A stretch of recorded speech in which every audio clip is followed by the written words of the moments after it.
Hello everyone, this is Orlando from A Collector's Dream.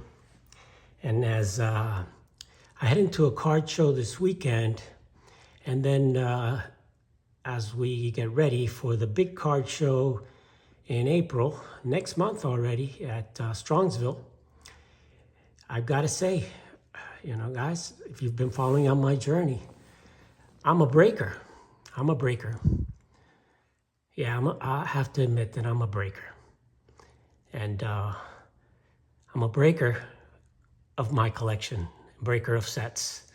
I've broken up a lot of my sets that I've had over the years to focus on getting some bigger cards. And I've broken up my collection over the number of the years to come up with a bigger card. And that's kind of my plan again this year for Strongsville. So last year at Strongsville, I had a plan to sell some cards, get some money, and get a big card, and I did. I got a couple big cards, but the big one I got at Strongsville was this. So my plan again is to get another big card like this. Let me get the wrapping off of this thing here. Take a good look at it here. So my plan as a breaker is to break up some of my collection and to get a card like this. My Cobb Polar Bear. This is what I got at Strongsville last year. Beautiful Cobb Polar Bear back.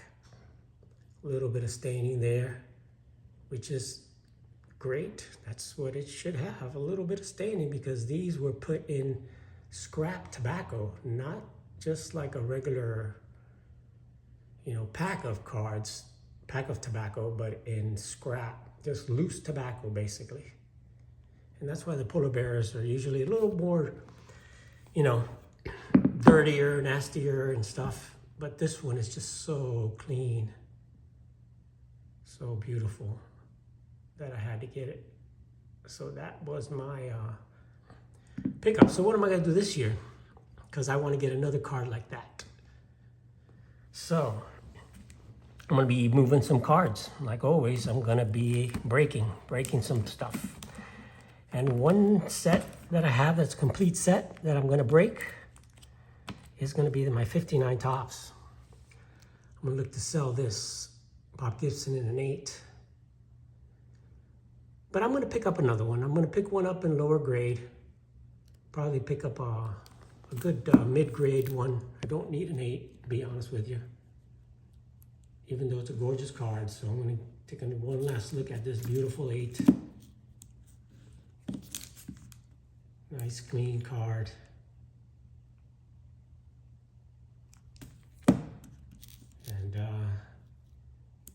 this will break my 59 set. I have a complete set. I had never sold, I've sold a couple of cards that I doubled, but I had never sold a big card from that set like this. So that one's gonna go up. And when I do this kind of stuff, sometimes, most of the time, unfortunately, I say that I'm gonna go ahead and pick another one up, but I keep moving on and I don't. But I definitely gonna pick up another Bob Gibson there. Another card that I'm gonna be moving is this. My Ted Williams, 57 tops, Ted Williams in an 8. Again, a beautiful card, the #1 card in the set, so tough card to get, but again, do I need it in an 8? No, not really. It's a beautiful, beautiful card, sharp corners, and for the #1 card in the set, it's a tough one to find in an 8. But makes it valuable, and it gives me an opportunity to pick up a gorgeous pre-war, and that's what I'm looking to get, like that Tycob. So that's another card I'll be moving, taking that to the show. I'm going to be giving these or consigning them to my friend Mark at the West Palm card show. I'll be attending that also. So other cards I'm going to be letting go. This beautiful Clemente in a 7.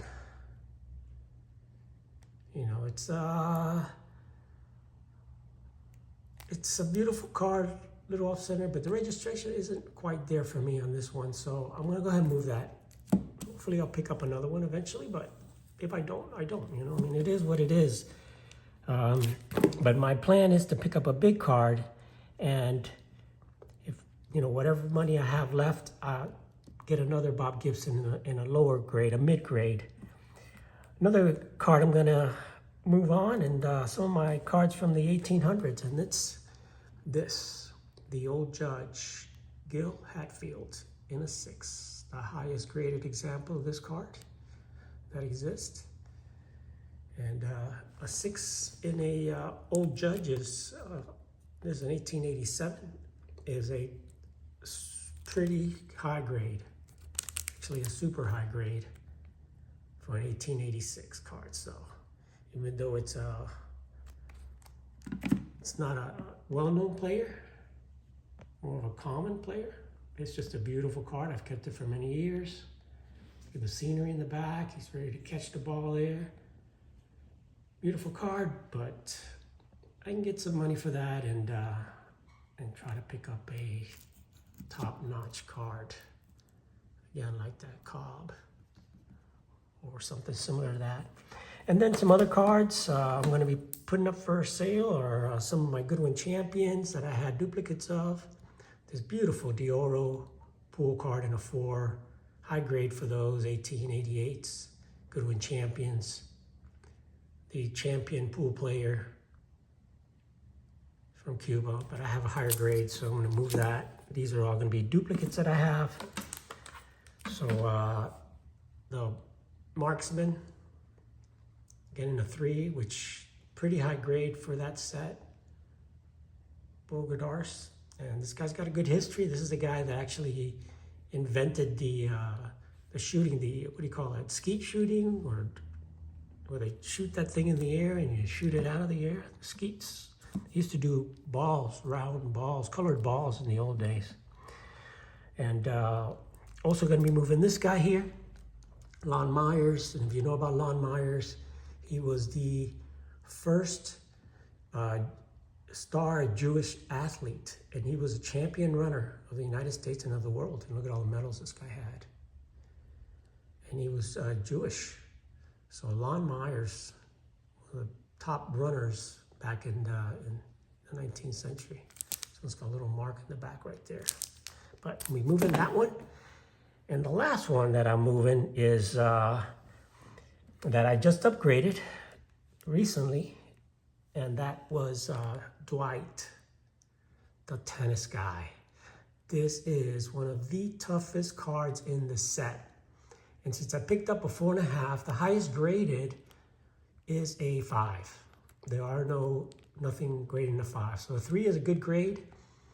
Since I picked up my 4.5, I'm gonna go ahead and move this Dwight. And if you don't know who Dwight is, he is the founding father of tennis. He is the main guy of tennis. He wrote the book on tennis. He started the first tennis tournament. He was the first tennis champion. He's essentially the founding father of tennis. There's less than 20 of these cards graded by PSA. And even though it's a 3, it's one of the highest graded examples. So for now, this is my journey to Strongsville to try to pick up a big boy card, something like I did last year, like this Cobb. So that's my journey. I will do some video of the card show, and I'll go ahead and give these cards to Mark, and I'll give him the opportunity to make some money on that, on consignment, and he'll give me some cash to go ahead and be ready for anything at Strongsville. So that's kind of, you know, my plan. And thanks guys for just following me along in my journey to just improve my collection, consolidate a little bit, and pick up some of the cards that I've always wanted and never have. So yeah, that's why I call myself a breaker, because I am in the process of breaking up my sets, breaking up my card, and literally breaking up my collection to improve it. So that's my process. So thanks guys. Have an awesome day. And I'll share some footage of the show, and I'll let you know my progress as we get closer and closer to Strongsville. And I'm ready for Strongsville. Gonna be doing tons of video over there also. So thanks for watching, guys. Leave me a comment. What do you guys think?